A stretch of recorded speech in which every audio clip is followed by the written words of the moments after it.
got about 30 seconds to the top of the hour. Why don't we go ahead and get started? Folks, thank you very much for joining us today. For those of you who have participated in the Q&A pane, and let me know where you're dialing in from. We really appreciate it. Love to get the juices flowing before we get things kicked off. My name is Don Cook. I'm the Chief Marketing Officer at 7Signal. With me today is Eric Camuli, our Customer Success Officer. Eric, welcome. Yeah, thank you, Don. Really glad to be here. Yeah, and this webinar topic, Wi-Fi 101, our basic elements and troubleshooting, is backed by popular demand. We do this, I don't know, every 8 weeks or so, 6 to 8 weeks. Yeah. Always well received and well attended. So we appreciate you guys. For those of you who are dialing in again or inviting other comrades that you work with, always a great idea to get them all involved so they can understand the basics of Wi-Fi and how to troubleshoot. And for those of you who are new, we do host these best practices webinars every Wednesday at 11 a.m. on the East Coast. We do record them and share the recordings so you can pass these on to anybody you want. All you need to do is simply reply to any one of the numerous emails that you receive from me, and I will get them over to you. Don't unsubscribe. And yeah, never click the unsubscribe button. That's just a bad idea in general. I love your emails, Don. Yeah, thank you. They're very thoughtful. I put some thought into these things. Yep. So we do kick these webinars off with just 3-4 slides about 7Signal. For those of you who are new, we'll give you some background. For those of you who heard these before, maybe you'll pick something up that you didn't know. This always happens, right, Eric? We always pop in new tidbits. Yeah.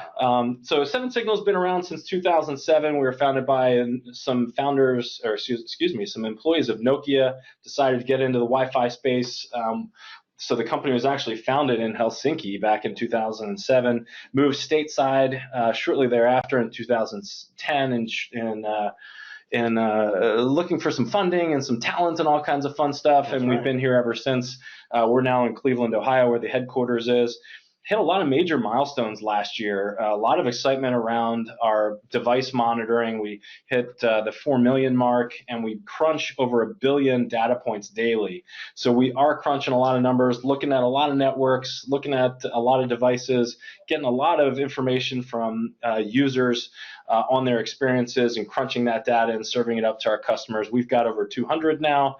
All over the world, some really great partners. A lot of them have joined us today. I saw some familiar names around the world, over 30 plus partners that we have. So regardless of where you're dialing in from, we probably have a partner in your local territory, feet on the street. Our product is certified in over 40 countries around the world on the hardware side. And of course, our software is up to date with all the privacy standards, especially in the EU, where GDPR is very, very important. So not only do we stay relevant on the technology stack and the world of Wi-Fi, but also on the privacy world. And we're up to 12 patents now for our technology. So, when you do hop onto a demo, what you see from 7Signal, you're probably only going to see from 7Signal. So that's important to keep in mind. So 7Signal is here to enable the wireless world, and we do that by finding and fixing wireless issues and device connectivity issues. And we do that, we've built an outside-in enterprise framework since 2007. It continues to expand and get better and more relevant and becomes part of the network. This isn't spot fix technology. This is enterprise grade software that comes, it's part of your network, allows our engineers to be proactive with troubleshooting the Wi-Fi. Completely AP and device agnostic, modular depending on the challenges our customers have. It's not one size fits all. If you've seen one wireless LAN, you've seen one wireless LAN. And the devices and IoT that go along with it. And we understand that. So we do a really good job on the front end of discovery to make sure you get the right solution that you need. Replete with reporting, alerts, and analytics, everything you'd need from a technology standpoint. And what we're doing is we're looking for the top 7 Wi-Fi problems. Every issue with the wireless LAN bubbles up to one of these 7 issues: congestion, coverage, co-channel, and radio interference, network services, roaming, adapters and drivers, and the WLAN configuration. And we do that by running active and passive tests on the network and on the devices. So we're really unique in that respect. So looking for things like throughput and packet loss, latency and jitter. All the engineers get all these terms. They hear them all the time. We're actually testing for those sorts of things. Packet capture, giving a full spectrum analysis, adapter and driver combinations. Really, really cool stuff. And I mentioned the outside-in framework that we have. It's important to understand the legacy approach, or what a lot of folks on the line already have, if they're not a 7-signal customer. So you're really relying on the vendor, whether that's the device or the access point or the controller, what have you, for service quality information. And you've got no visibility into the end user experience. And there are light apps out there from manufacturers that are on the devices that give you some basic information. But where 7-signal lives is on the edge of the network, at the endpoint, monitoring the air, giving our engineers the ability to get to root cause analysis quickly when there's issues. And because we can go back in time, there's no more, oh, sorry, I can't reproduce that problem. I don't know what you're talking about. Since we go back 90 days, you can look at that device or at that network at that point in time and see what happened with that access point, what happened with that device, or is it a more systemic issue? So giving you that insight to take action, trending analysis, so you can understand what's going on with your network from the end user perspective. That's really, really important. Yeah, absolutely. And my last slide here, Eric, is just going to be our modules. We've got 2, Mobileye, which is our software as a service application that runs on the device itself, any Windows, Mac, Android device, handheld scanner, laptop, mobile phone, voice over IP device, and on and on. This product installs on that device and looks for things like adapter driver combinations, roaming issues, adjacent and co-channel interference, coverage, and congestion. Sapphire Eye, Eric, is that product we brought to market back in 2007, right? And it continues to evolve and continues to expand in the market. It's rock solid. And rock solid is right. It's a hardware, software subscription. These are perfect clients or sensors that live up in the access points with the up in the rafters with the access points, or down on a desktop in a room, monitoring, delivering that spectrum analysis, full packet capture, everything you would expect. So there is some differentiation between the two. I mentioned that these products are modular, so they look for different things on the device or on the network. So Mobileye obviously is what you're going to look for more mobile type experience information, and Sapphire Eye, again, part of that network that looks at more of an infrastructure. So with that said, Eric, I'm going to pass you the controls. So, okay, here we go. The most important thing to realize, guys, is Wi-Fi is not a mystery. I know we can't see it. It's invisible, it's in the air, but it's not a mystery. We're going to unlock the mystery today, okay? No magic here. So let's just get right into it. When people call in and they complain about the Wi-Fi, they're going to say all sorts of things. The Wi-Fi is terrible. I can't connect. It disconnects. It's just really slow. What's the problem with the Wi-Fi? And it's frustrating because, you look at the tools that you have today and you can't see anything wrong. But here and now, I'm here to tell you that we can really just break it down into these 4 problem areas. And these 4 problem areas each have some root causes that go along with them. And once we know what these areas are and what the root causes contributing to it are, then we have the information we need to remediate. So this is what we're going to talk about today. We're going to talk about client devices and how those adapters and drivers in there, those adapters and drivers actually make decisions. And if they are if they are not performing properly, they're going to make poor decisions. They're not going to roam properly. They're going to stick. We call those sticky clients. And those aren't Wi-Fi issues. Those are client device issues, okay?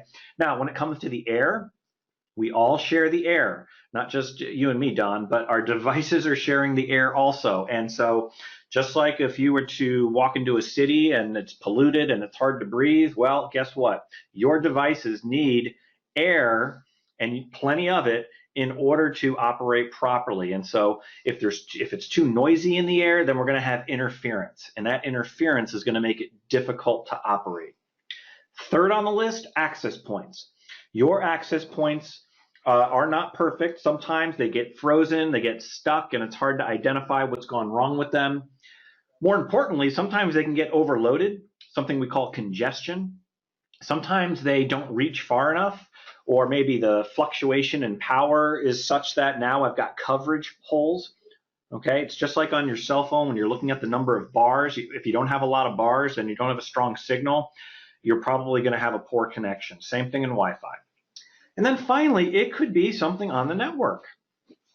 People will call up and say the Wi-Fi is terrible, and it has nothing to do with the Wi-Fi. It has to do with being able to authenticate. It has to do with being able to get an IP address.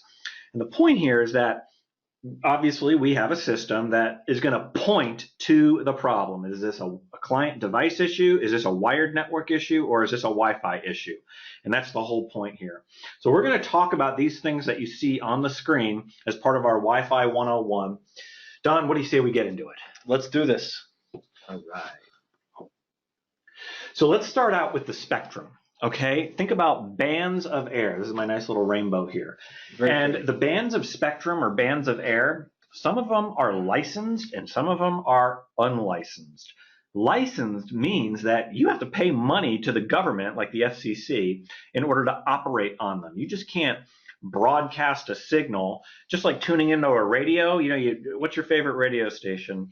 I've listened to podcasts. Oh. I kind of went away from the radio. I know that's a bad example for you. Yeah. So how about KISS FM? Okay, 95.5. Yeah. Okay, outstanding. So you tune into 95.5.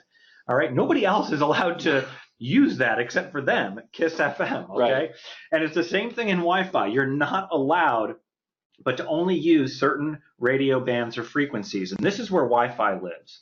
Wi-Fi lives on these free bands of air, 2.4 gigahertz band or spectrum, and the 5 gigahertz band or spectrum. All right, and it's finite, okay? There's a beginning and there's an end, and you're not, just like on the highway, you got to drive on the road, Don. Okay, you're not allowed to drive on the median, and you're not allowed to drive on the shoulder. If there's someone in your way, you got to drive on the road. It doesn't matter. Otherwise, you'll get a ticket. If you're really reckless, we might even throw you in jail. Mm-hmm. All right, so that's the really important part here, is that we all share these bands. And as a result, you really have to know how to operate, so that you are able to provide the best wireless experience for your customers. Okay. So now that we've talked about that, let's talk about the differences in these bands. Okay, so 2.4 lower frequency, 5 gigahertz higher frequency. All right, and it's really important that you understand the differences. Lower frequencies are going to travel farther. Think of it as look at it as like the red sine wave that you see on your screen. That's like 2.4. It's this big wave, and it can go farther. Think of it as sometimes in the middle of the night. Remember in the old days when you could pick up like an AM radio station, from the other side of the world? It's because those low frequencies find their way around the world, and now you can pick up radio stations in India or Turkey or wherever. Now 5 gigahertz, a little different. Think of it, 5 gigahertz as the blue sine wave. It's like this little wave, and it kind of peters out a little bit more quickly. All right, so these radio waves, and radio waves do move at the speed of light. Okay, it's just like light. But these radio waves behave differently, and you have to understand propagation. Let me give you some more information on this. This is really important. There is a reason why the radio in your car cuts out when you go under a bridge. It is because of the barriers to propagation. Now, there are some that are no problem at all. Like, for instance, I'm looking around the room here, Don, and I see sheetrock, and I see the wood door over there. Not really a problem. Okay, the radio waves can go through those surfaces just fine. Mm-hmm. All right, but some real problems that we see in a lot of customers' environments are like concrete, like an older building where it's got concrete walls. Hospitals, concrete walls, hotels, concrete walls. Just older buildings in general. And what's going to happen is that the radio waves are just going to be absorbed into the concrete. It's not going to go through it. It's not going to penetrate it. Just be absorbed. I mean, this is really important to know, because you can have an access point in this room that we're in right here, And if these walls were made out of concrete, you could be sitting in the room right next door, 10 feet away, and not get a Wi-Fi signal, and you would have no idea why. You don't understand. And that wire mesh too, I think that's the culprit, or makes it even tenfold. Well, wire is if you look at my chart here, is the metal. Okay, and that's the other one that you really look out for. So it's not going to be absorbed, but metal, the radio waves are going to reflect. Okay, so for instance, if you have metal shelving, if you have metal file cabinets, anything like that, the metal studs in the wall, all of those things are little barriers to propagation where the signal is not going to travel as far as you think it's going to travel.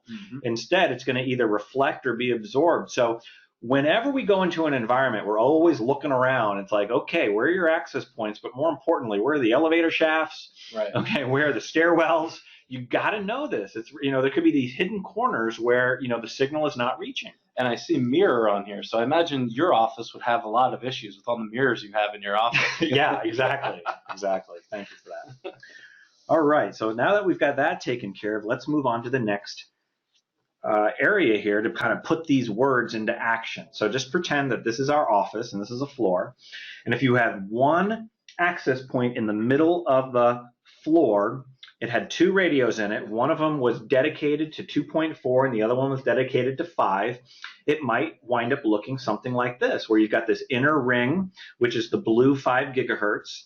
And you can see that this person right here, they're able to enjoy, that signal right there.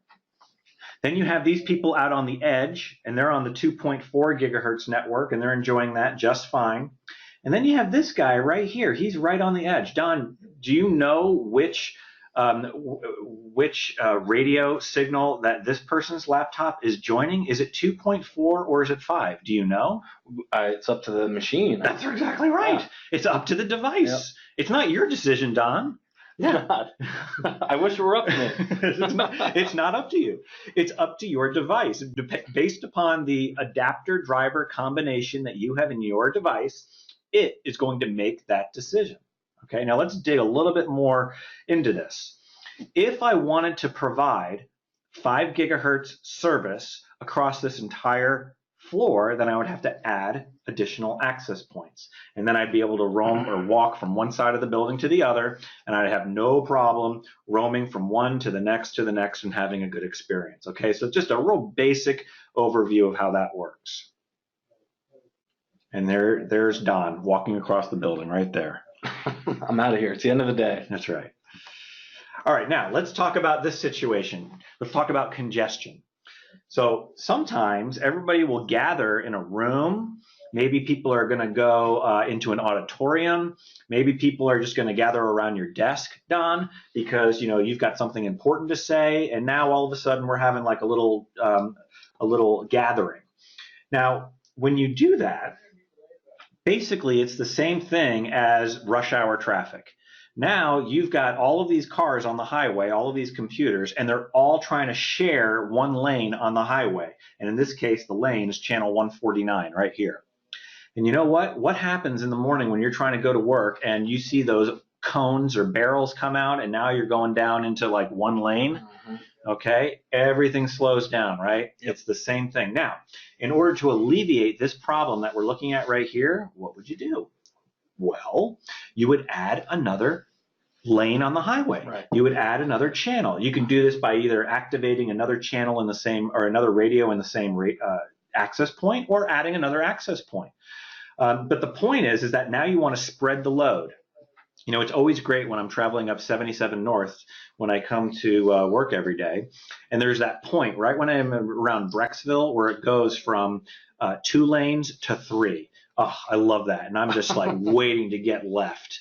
And then as soon as that 3rd lane comes, bam, I'm there and I'm pedal to the metal. Yeah. And you're blasting your rock and roll, whatever you crazy kids listen to these days. Exactly. All right, so now let's continue along this path of talking about channels and using this analogy of being on the highway. Okay, so remember what I said. It's like these bands of spectrum. It's like the highway. And again, you can't drive on the shoulder. You can't drive on the medium. You got to drive on the road. And not only that, but you got to stay in your lane. Okay, and think of the lanes as like channels. All right, now this is a great photograph, and the reason why is because it really depicts poor channel planning, poor highway planning. So, Don, are you familiar with this diamond lane and what this means? The HOV. That's right, high occupancy vehicles. This is the carpool lane. Mm-hmm. Okay, so this is great. Actually, not really. You've got this perfectly good lane right here that nobody is using. Everybody is jammed into these lanes over here, and they can't go as fast and have as pleasurable a highway experience as maybe they wish. And so it's the same thing in Wi-Fi.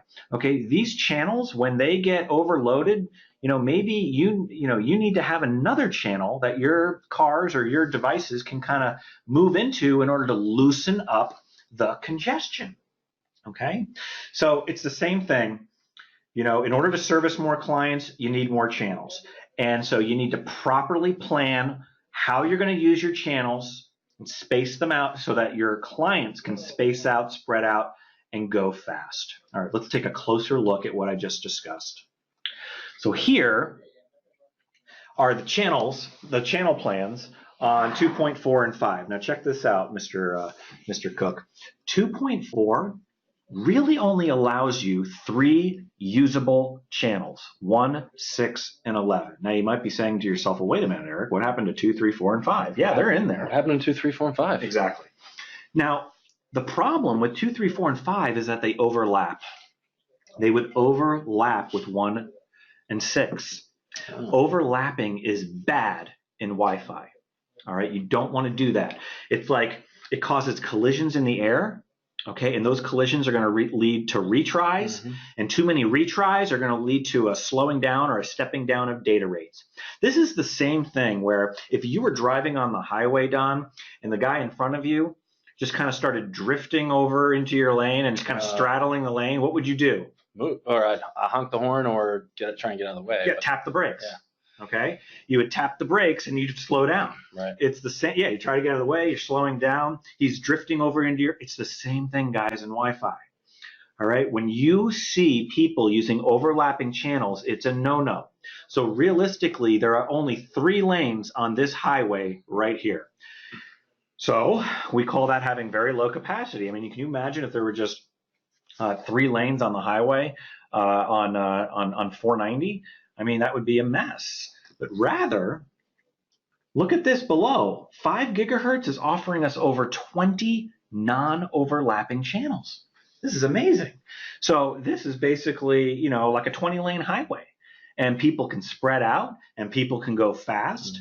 All right, so this is really exciting. And that's why, we try to move people from 2.4, where it gets really crowded really quickly, and we try to move them or steer them to 5 gigahertz. Now there is a technology called band steering where you turn this on, and remember what we were talking about previously, where it's actually the device that makes the decision? Yep. That's still the case. Ultimately it's the device that makes the decision, but maybe there are like these little things like band steering that we can do to influence the decision. It's kind of like whispering in the ear of the computer, hey, you really don't want to be on 2.4. Hey, come on over here to 5 gigahertz. Okay, and so they do things like, slowing down the beacon of 2.4 or maybe speeding up the beacon of 5 so that your computer is kind of tricked into choosing 5 gigahertz. All right, so that's band steering technology. But we definitely want to try to get clients off 2.4 and onto 5 for this very illustration that we're seeing right here. It's just too crowded, only 3 lanes on the highway, way too many cars, not going to work. Everybody's going to go slow. 20-lane highway down here, much, much better. And there's even some additional things that you can do on 5 gigahertz, which are kind of fun. So check this out. One of the things that you can do is you can even bond channels together to create these super lanes. Okay, so for instance, you can take 2 20 megahertz wide channels, bond them together, and create a 40 megahertz wide channel right here. And we call that HT40 for high throughput 40. And when you do that, you literally double the ability to go fast on this. You double the ability to go fast on this lane right here. Okay. If your client is capable of going that fast. Right. Okay, but because that's another leg in the stool. Now over here on the right, look at this. You can take 4 channels, bond them together, and now you have something called VHT80. What do you think VHT stands for? Very high throughput. Very good. Wow. That's VG. Very good. Thank you. VGD. Very good, Don. Okay. So VHT80, that's an 80 megahertz wide channel. Okay. Not recommended for enterprises. All right. Why? Because when you do that, you're cutting down on the overall number of available channels. So that's not necessarily a smart idea. If you're in a big room or like an auditorium or a lecture hall, or if you're in a hospital, you would never want to do this because you've got client devices everywhere, and now they're all going to have to share this one big thick channel, when in fact they could all be spreading out and having their own little channel where they can all go just fine and fast. All right, so this is not a good practice in enterprises. This might be fine at home, okay? Although if you live in an apartment building, it's probably not fine. And a lot of the home routers that people buy today, they kind of by default create these 80 megahertz wide channels, and it could be interfering with other folks in your building who are living above you, below you, and beside you. Is that what the mesh networks do, or is that something else? Well, the mesh networks are something else. Okay. Okay. So we won't get into mesh networks today. We won't get into mesh networks today. Exactly. Okay. So it's a little bit different, but just from a corporate standpoint, this is something that you want to be careful of. All right. Let's move on. The next thing that we're going to talk about is noise. Okay. Now remember what I said. Wi-Fi is radio. Okay, and so just because we can't hear it doesn't mean that it's not in the air and it's operating. It's just like, can you hear a bat screech? No, you can't. The frequency's too high. That's right. You're shaking your head like, oh no, I've heard a couple bats before. No, I think those were birds. Oh, they were birds, yeah. Not bats. Okay, we don't have bats in Florida. Maybe we do. You can't hear things traveling over 2.4 and 5 gigahertz. It's just the frequencies are just way, way up there, way too high. So just imagine this for a second, Don. You were listening to your radio, okay, jamming to your favorite podcast, all right, and then somebody else comes along, and they're listening to music, and then somebody else comes along and they're listening to a podcast, and you're trying to hear me talking to you, and now you can't even hear me anymore, and you're going to be like, Eric, I can't hear. Can you say that again? That's like a retry. Remember we were talking about retries a few minutes ago? Okay, what did you say? And retries are bad because when I have to retry, then what's going to happen is a stepping down of data rates to slower and slower data rates in order to try to cut through the noise. Oh. All right, I can't go fast.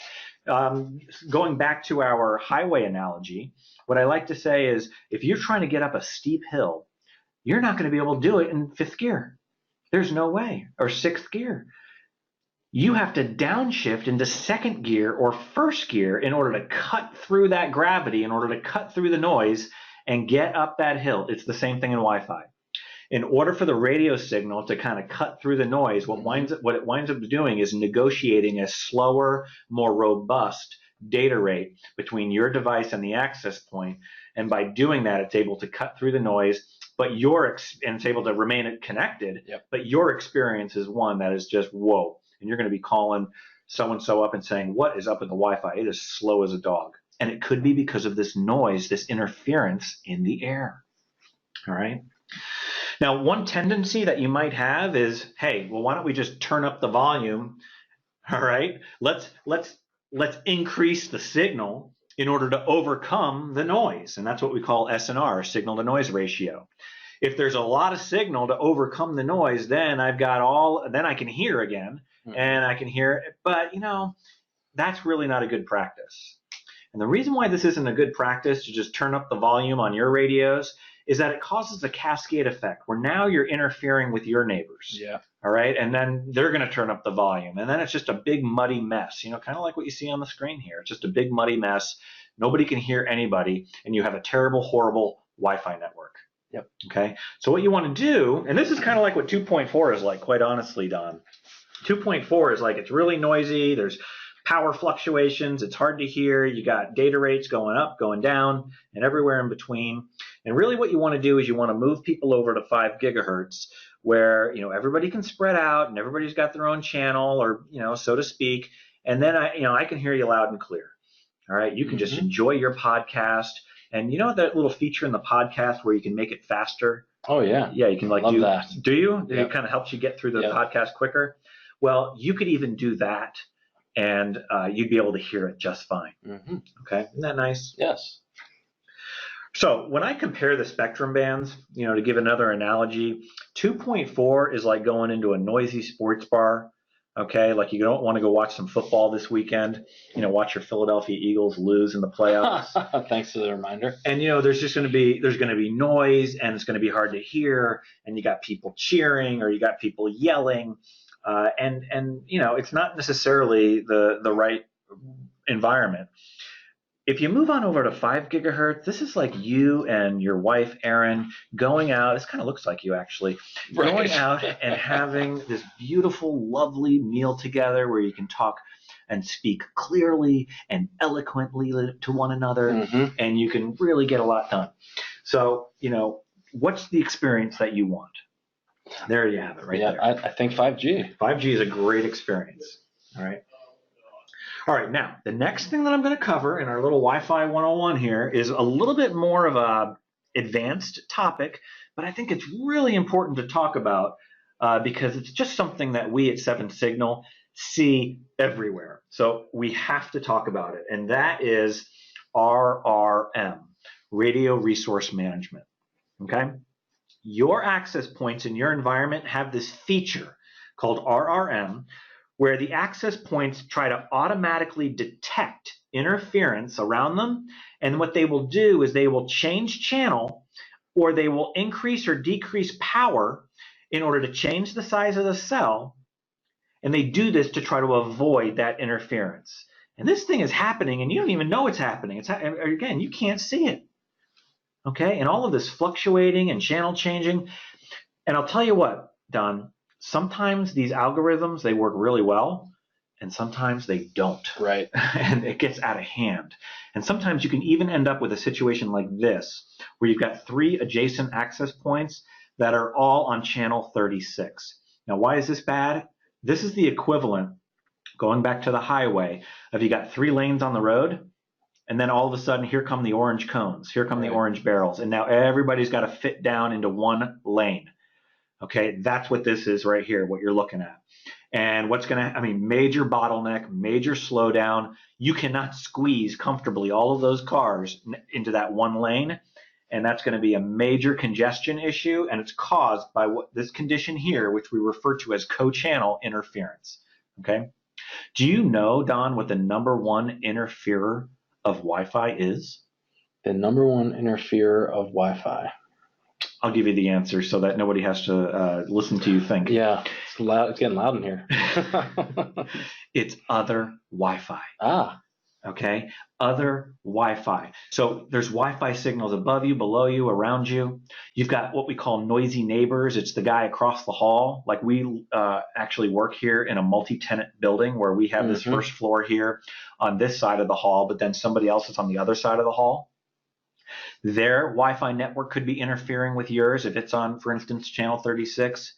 And that's why you need systems and tools in order to know what is going on in the air. Okay, and obviously that's what we try to provide. Oh, so now for our next thing, it's time to play. Don, are you ready? Yes, I'm ready. Okay, it's time to play Which Would You Buy? Are you ready? So now we're going to kind of segue into devices a little bit here, now that we've been talking about access point problems and such, interference. But now it's time for Which Would You Buy? Now, Don, I see that you're kind of shifting in your chair. You're getting yourself prepared and comfortable, and I appreciate that because this is a tall task. I want you to evaluate these 2 laptop computers here that I took off of the internet. They are similar, but a little bit different. Now, all things being equal, except for what you see here, if they both cost the same amount of money, Don, which would you buy? Well, I'm a Mac user, but if I had to buy one of these too, Nice. I would look for the processor, right? Isn't that what you do? Yeah. Okay, so which one would you buy? So I think the i5 processor. That's right. So look at this. They're both 15-inch laptops. They both have a terabyte hard drive. They both have 4 gig of memory. This one is a faster processor. And if I was an uneducated consumer walking into the store and I saw that little card that they have next to the laptop, I would see something that looks just like this. And I would see that, hey, you know what? This one looks like it's a great deal. It's the same price and it's a faster processor. Don, I'm sorry to say that you would have chosen poorly. Blast. Exactly. And the reason why is because the laptop that you chose on the right isn't even capable of getting on to a 5 gigahertz network. Ah. Okay? It has what we call a BGN adapter in it. You know, some would say you were withholding this information from me. Well, I wasn't withholding this information from you. I think the storefront. The store was, right. This is That's right. Oh, that's what's on the label, right? That's right. Yeah. This is just what's on the label. You have to look more closely. You have to look more carefully in order to make sure that you're getting the best deal, that you're buying the computer that's actually going to provide you the service that you so desperately desire and deserve. Yes. Now, when I say you need to know what to look for, Don, what I want you to look for when the next time you buy a computer, or maybe you're going to buy a computer for a loved one, because I know you're a Mac user, okay? But I want you to look for the letter A. Could you do that for me, Don? I will do that for you. Okay, I want you to look for the letter A, because if that's the 802.11 amendment that symbolizes or recognizes support for 5 gigahertz. All right, so if this said ABGN, you'd be okay. If this said AGN, you'd be okay. If it said AN, you would be okay. Just, you got to have the letter A. Now, over here on the left, you can see this is wireless AC, so you're fine. Okay, you're absolutely fine. And most of the things today have this wireless AC. And obviously this spreads across the other things like the scanners and pickers and that kind of stuff. So unfortunately, it sounds like, you know, being on a lot of these customer calls, that our engineers aren't on those purchasing decision type calls for the devices. You know, maybe they should be for something like that. That's exactly right, because you know what? You can be thinking you're getting a good deal and you're going out, you're getting a picker, scanner, laptop, tablet, whatever it might be, and it just does not have the capabilities that you require. So be on the lookout, okay? Now, the next thing I wanted to talk about here is, well, how do I even know what my device's capabilities are? Okay, well, this is what I do. What I do is I open up a network shell on my computer. So I open up a command prompt, and then network shell is this netsh command, okay? And then I type in this WLAN show interface, and then I get all of these goodies right here. So I can see the type of wireless adapter I have. I can see what I'm connected to. I can see that I've got AC. Down here, I'm connected to an AC network. I can see what channel I'm on. I mean, this is totally awesome. Now, what I do next in order to understand, well, what are the more capabilities of my computer, is I just take the name of my adapter, which is right here, Intel Dual Band Wireless AC, and I just Google that with the word specs after it, and I get even more information. So not only do I see that it's an AC, I see that it's a dual band, I see that it's a 2x2. This is interesting. 2x2, that's the number of transmit and receive antennas that are in my computer. And usually that's also accompanied with another number 2, which would be the number of spatial streams. Okay? Now, basically the way that you want to think about this is, you remember when we were talking about the 20 megahertz wide channels versus the 40, we were doubling the lane of the highway so that, like, if I wanted to, I can go even super duper fast. Well, it's the same thing here. A 2x2 device with 2 spatial streams can go twice as fast, literally twice as fast as a device that only has 1 spatial stream. So, you know, again, look at the details here. You may be buying the most expensive router in the world for your house, but if your computer is not capable of going as fast as your router, then you're out of luck. Right. Okay? Everything's got to line up. Not only that, but you might be connected at a 866 megabit per second data rate, and your computer is a 3x3 like a MacBook Pro, like what you have right here in front of me, and it can go that fast, but you may only be paying in your house for 50 megabits per second. That's your bottleneck. I mean, you're going to be throttled. You can't go as fast as you have to know all of the elements of the equation in order to get a good Wi-Fi experience, okay? And that brings us to the home stretch before we get to a couple of questions here in the few minutes we have left. Yep. Don, if you want to have a great Wi-Fi experience, okay, it could be what's going on in your environment. Remember, we talked about barriers to propagation, metal, concrete. It could be your ISP. I just told you that, your connection out to the internet could be wrong or slow. It could be your device. Remember, we talked about device capabilities, whether it be the adapter, the driver, and what it's capable of, whether it can get onto 2.4 or 5, more importantly, 5, whether or not it decides to stick or roam. And then finally, it in fact could be your network, where there are bottlenecks on the wired side of the network that are causing issues. So really, you've got to know all of these things in order to provide a great Wi-Fi experience. And we talked about congestion and interference as being some of the top dogs, also the device capabilities as well. Okay, so with that, I wanted to hand it back over to you, Don, and see if anybody had any questions. Yeah. I'd love to be able to answer a couple in the 5 minutes that we have left. Certainly, we can do that. For those of you who are not familiar with using this product, GoToWebinar, you can ask us questions by using the questions drop-down on your display there. So let me pull up my screen here again. I think the handoff was much smoother this time. Just took the control myself. So I do see some questions coming in here now. The first question is, what changes with Wi-Fi 6? Oh, interesting. Yeah, because 802.11ac is actually, there's a new nomenclature. The Wi-Fi Alliance came along and they said, you know what, this A, B, G, N, A, C stuff, it's really hard for consumers to understand. So why don't we try to simplify this, and we'll go with Wi-Fi 4, 5, and 6. The standard that a lot of us are familiar with today is 802.11ac, and that's considered Wi-Fi 5. The next standard coming out is Wi-Fi 6, which is 802.11ax. So MacBooks are now coming out with AX. Some other tablets are coming out with AX. It's going to take some time for it to take hold, just like anything, maybe a couple of years. But what does it do? Okay, so AX it's not necessarily built for greater speeds, greater throughputs, and faster data rates. We got all the fast data rates we needed with 802.11ac, but rather it introduces this really cool channel sharing feature.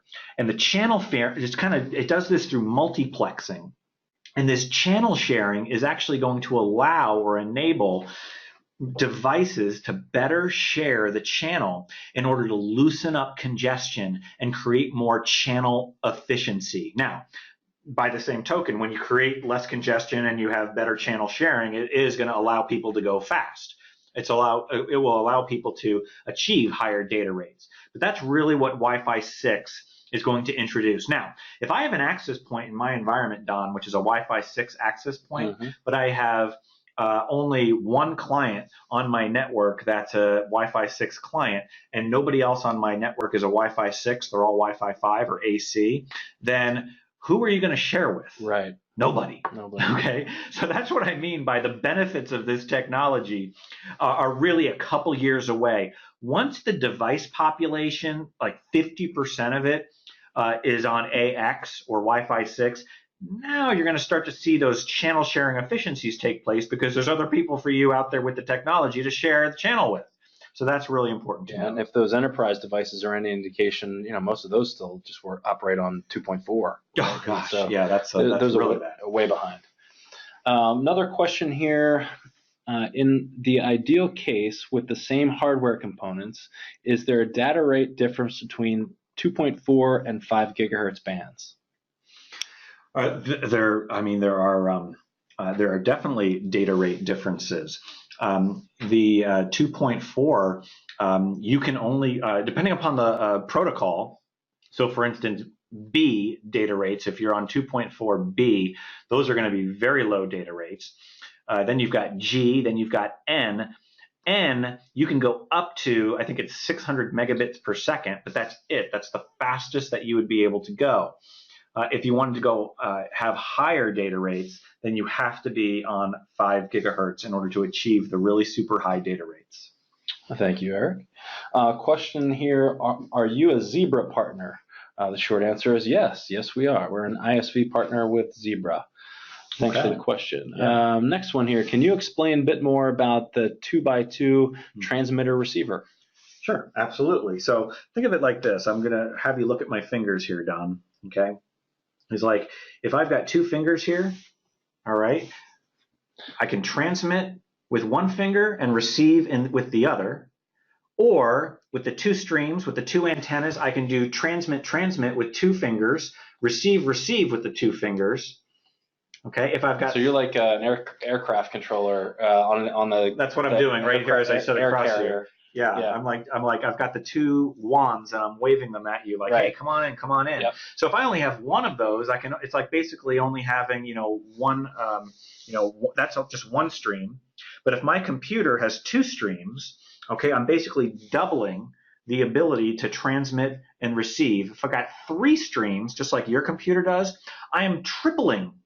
I'm literally tripling the ability to transmit, or the amount of data I can transmit versus the amount of data that I can receive. And so like a lot of handheld devices are just one stream, and they can only go so fast. They can't achieve the super high data rates because they're not capable. My laptop is a 2x2. These days, a lot of your smartphones and your laptops are 2x2. Mm-hmm. They can do two transmit and two receive, two transmit simultaneously, going twice as fast. And once again, just to reiterate, your MacBook Pro right here, three streams, that means that you can transmit triple the amount of data and receive triple the amount as somebody who just has a one-stream client. And there may be other side effects to that. So, for instance, my Mac, this thing's notoriously bad at roaming. Mm-hmm. So, I mean, there's a trade-off there, probably. Yeah, you're absolutely correct because, whereas on my laptop, I can go into the Intel ProSet adapter and I can change roaming aggressiveness to high. You don't even have that capability on your Mac. Mac or Apple doesn't expose those settings to you. So you're exactly correct. Great. A lot of questions coming in here, folks. Thanks for all the questions. We're going to try and maybe we can get to them all if we do them quickly here. So how do I get detailed information about my adapter and how it does the handover? Oh, well, yeah. So I think when he means handover, he's talking about, does it have like there's like these different amendments to the protocol 802.11r. There's like fast roaming capability, R, V, K, things like that. Actually, our Mobileye product is going to be providing that information probably in just a couple of months. We're going to expose that to you. So that's kind of lower level stuff. What you would have to do is you'd have to kind of look up your adapter online. I used to go to a website called WikiDevi. I know it's not around anymore. So I'm kind of trying to find another website where I can get details about these adapters, driver combinations, and what they're capable of. Like going to the Intel website, you'd be able to see some of these things if you were to look deeper. That's what I would do. Makes sense. A couple questions around getting a copy of the slides and recording. Yes, absolutely. All you need to do is email me. This is Don, and I'll get you a copy of those. We've got time for one more here. It says almost all devices try to connect to 5 gigahertz. Is it like 2.4 is not used anymore? Oh, no. There are a lot of devices that still use 2.4. I know that maybe to a lot of people it doesn't seem like it, but I mean, that computer that I showed you, I mean, that's for sale today. I mean, I personally think it should be a crime. We shouldn't be selling 2.4 only adapters anymore, but we are. A lot of kind of like your basic IoT devices are using 2.4.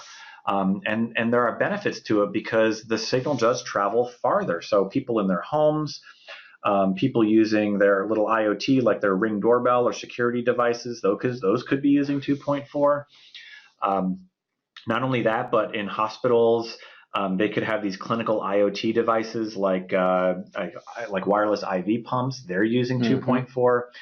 In factories and in manufacturing facilities, those pickers and scanners, they're using 2.4 because they have older devices that aren't capable. So there's a ton of 2.4 still out there. But if you can get people off of it, try to. Yeah. Okay. Try to. So we went about 5 minutes over, folks. I know there's probably another half dozen questions here we didn't get to. We can take those offline and go and do those via email.